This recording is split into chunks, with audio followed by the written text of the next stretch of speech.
up first I have the General Edition. This is the Crew 2 launch, kind of from Titusville area. This is the Max Brewer Bridge over here. And so that's the cover right over top of the palm trees. And so definitely used Flight Club for this one. And then speaking of Flight Club, the top of January is the waning gibbous moon, so kind of the last quarter moon, and got the Falcon 9 transiting right there. So that was late January, or was that early February, right after SN9, I believe. And then the bottom of January is a cool Milky Way picture from about 20 minutes away here in the Space Coast of Florida. February 2022. So February 2022 is SN10 on the left-hand side at the top, and then SN9 on the right.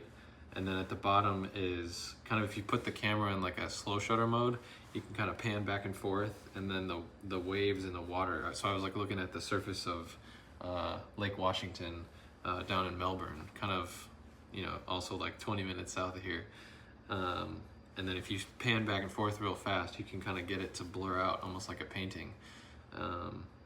And so that you can kind of see the orange to blue fade.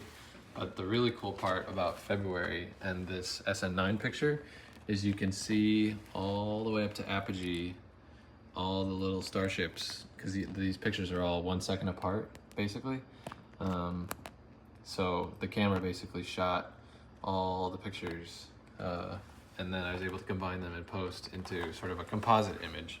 But for the calendar's perspective, it looks really cool to see kind of the whole flight in one. And then on the left-hand side, you see SN10, kind of a close-up of like the bottom section of that. So the SLS launch currently is slated for sometime in mid-February, but I don't think it's out of the realm of possibility to potentially slip to March. So it seems like I'm kind of betting on that, or at least hoping to bet on that, because SLS is the theme of March 2022, with the core stage arriving to the VAB. Got loaded off the Pegasus barge, and then was brought into kind of the transfer aisle of the VAB before they lifted it and then stacked it. And then the bottom of the month is basically the RS-25 exhaust is only steam, and so when it goes up and then the sunset light that day, it was kind of like right before sunset, maybe like 45 minutes or an hour. The light kind of shone through the rain, sort of like rain from the steam and the exhaust from the hot fire test at Stennis. And so the core stage kind of created a little rainbow right behind the NASA water tower. So that's the theme of March. So April 2022 is the Crew 2 launch. This is the same picture as the cover. And then the bottom is kind of a really close-up shot of the second stage powering the astronauts to orbit, or at least the initial orbit, and then the first stage kind of reorienting. So it goes up, the second stage separates, and you can see that here, and then the first stage turns around to come back into the atmosphere.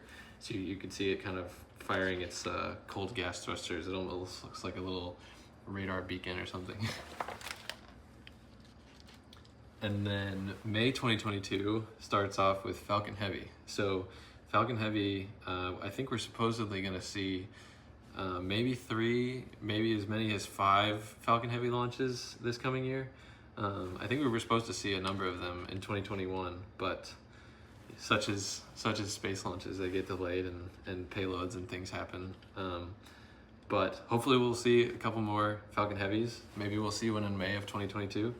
And then the bottom of that month is the Hillsboro Lighthouse down in South Florida. So a pretty cool one.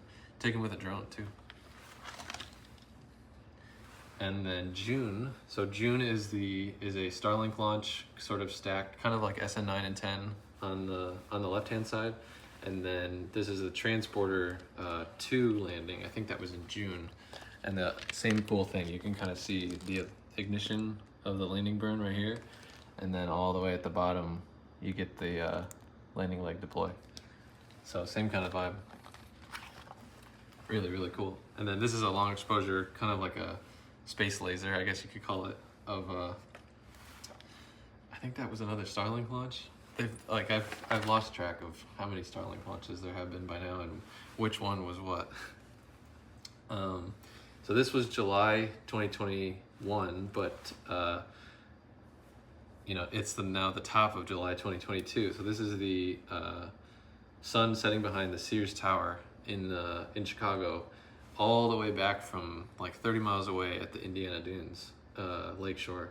And if you've ever been there or you're familiar, there's a little pavilion kind of right there. So this was taken just to the side of that.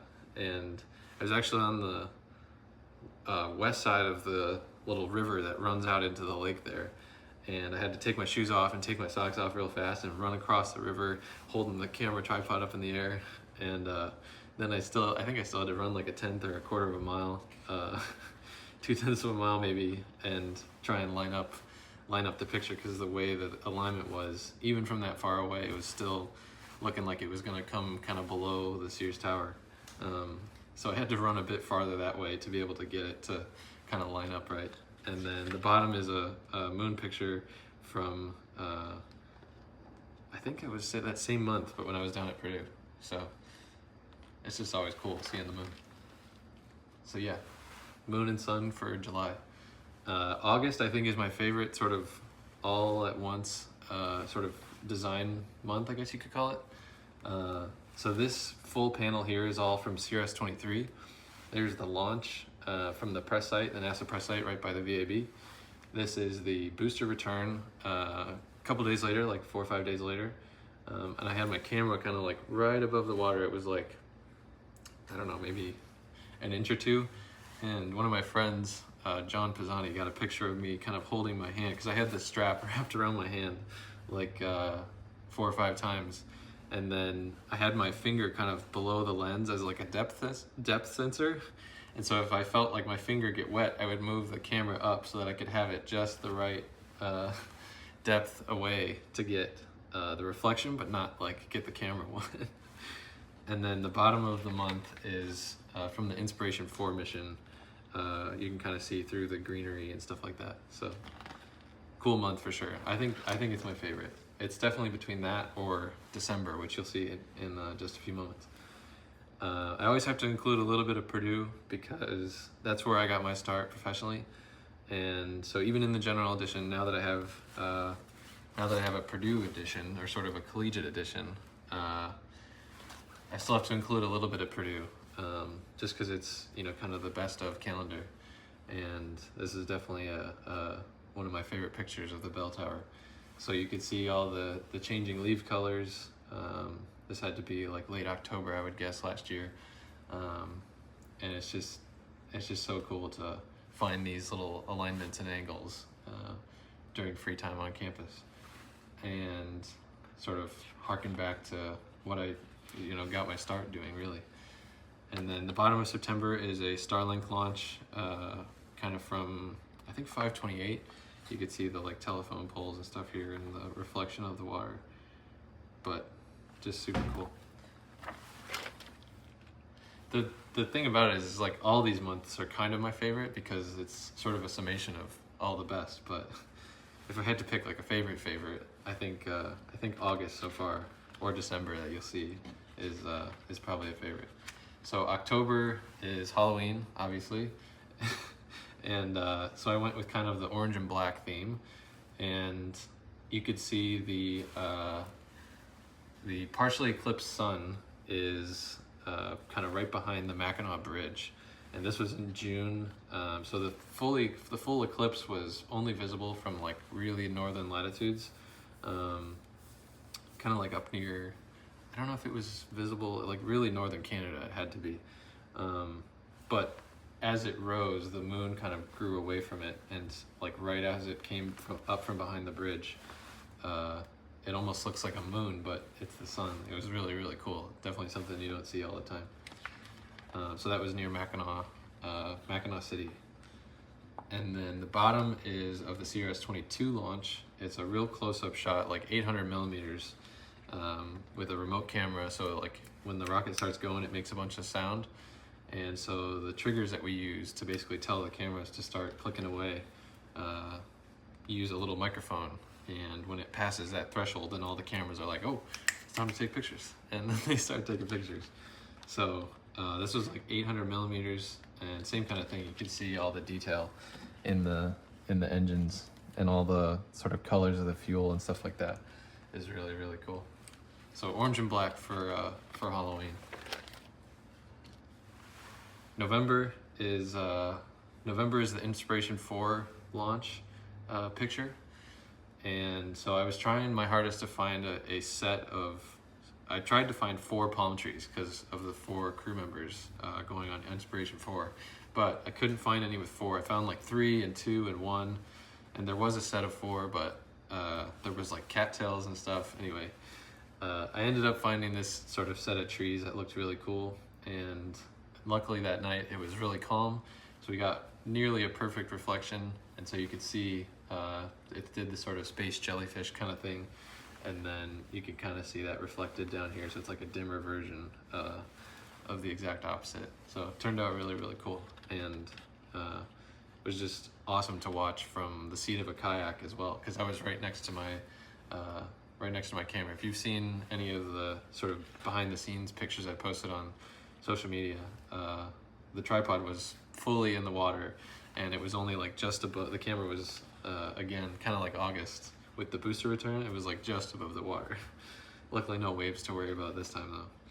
And then the bottom of the month is the Hillsborough Lighthouse with the moon kind of just creeping out behind the 22nd day of the month, and it kind of gives it like a silhouette, I guess. So pretty cool. And then to round out the year, we've got the Falcon 9 coming back to land, and then where it would land, or if you were clutched to the side of the booster, you know, if you were like holding on for dear life and looking down, that's what you would see as you were coming down.